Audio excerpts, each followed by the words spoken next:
ஈரோடு கிழக்கு தொகுதி இடைத்தேர்தலில் திமுக சார்பில் வி.சி. சந்திரகுமார் போட்டியிடுவார் என திமுக தலைவரும் முதலமைச்சருமான மு.க.ஸ்டாலின் அறிவித்துள்ளார்.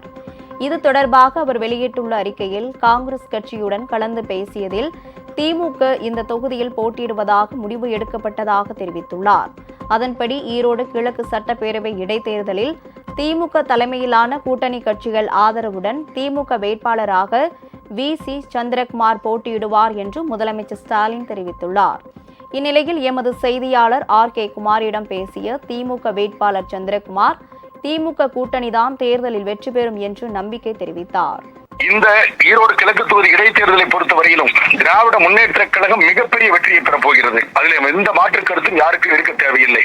ஏனென்று சொன்னால், கடந்த 4 ஆண்டு கால திராவிட மாடல் ஆட்சியிலே எங்கள் அண்ணன் தளபதி அவர்கள் வந்து தமிழ்நாட்டு மக்களுக்கு செய்திருக்கின்ற மக்கள் நல திட்டங்கள், குறிப்பாக சொல்ல வேண்டும் என்று சொன்னால் மகளிர் உரிமை தொகை, விடியல் பயணம், புதுமை பெண் திட்டம் போன்ற பல்வேறு திட்டங்கள் இன்றைக்கு மக்களை வெகுவாக கவர்ந்திருக்கிறது. அதனால் இந்த தேர்தலிலே திராவிட முன்னேற்ற கழகம் மிகப்பெரிய வெற்றியை பெறப் போகிறது. அந்த வெற்றிக்கு காரணமாக இருக்க போவது எங்கள் அண்ணன் தளபதி அவர்களுடைய இந்த மக்கள் நல திட்டங்கள் தான் இந்த தேர்தலின் கதாநாயகனாக இருக்க போகிறது. அதே போல இந்த தேர்தலை பொறுத்தவரையிலும் இது இடைத்தேர்தல் மட்டுமல்ல, 2026 சட்டமன்ற தேர்தலுக்கு ஒரு முன்னோடியாக இன்றைக்கு கூப்பாடு போட்டுக் கொண்டிருக்கின்ற அனைத்து எதிர்க்கட்சிகளுக்கும் கட்டியம் கூறி சொல்லுகின்ற ஒரு செய்தியை சொல்லுகின்ற தேர்தலாக இது இருக்க போகிறது.